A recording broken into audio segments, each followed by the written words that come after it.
Hello friend MB job update रे आपन को स्वागत करुच्ची देखंतु ओ एसएससी सीजीएल रो ऑनलाइन आवेदन को लेकिन एक बिग अपडेट आसी से अपडेट कौन डिटेल देखा तेणु वीडियोटी को कंप्लीटली देखिए। फ्रेंड देखंतु ये हूँ गोटे ऑफिशियली लेटर जहाँकि ओडिशा स्टाफ सिलेक्शन कमिशनर तरफ प्रकाशित होती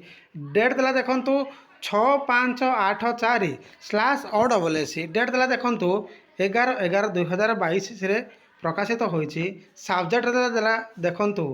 करिजेनम to advertise number 6490/O/SC date 2/11/2022। Friend next देला देखंतु in the view of more vacancy including in the combined graduate level recruitment examination 2022 करिजेनम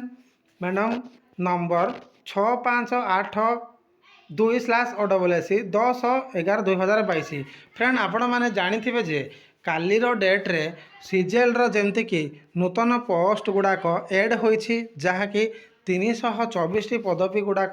सीजेल add होती से ही कारण देर is a need to create option for these new vacancy in the online application. Friend देखंतु यही कारण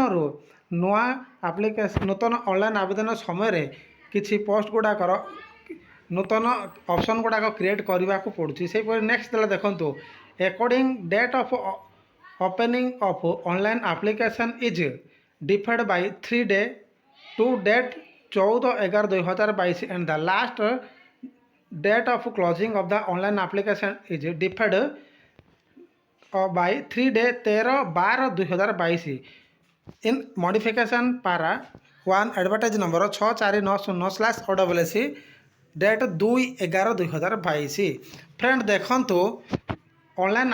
एप्लिकेशन जमती कि 11/11/2022 आरंभ होबार थिला किंतु नूतन पोस्ट गुड़ाक एड होबा कारण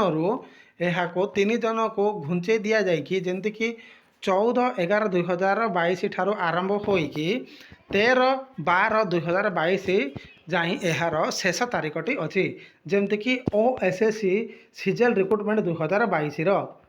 तो फ्रेंड देखो ये थिला जहाँकि OSSC CGL online application update जदि वीडियोटी पसंद आसी थाए एक लाइक करदे सांगसाथी मानक शेयर करदे चैनल को नुआ होते ही सब्सक्राइब करदे। जय हिंद जय भारत।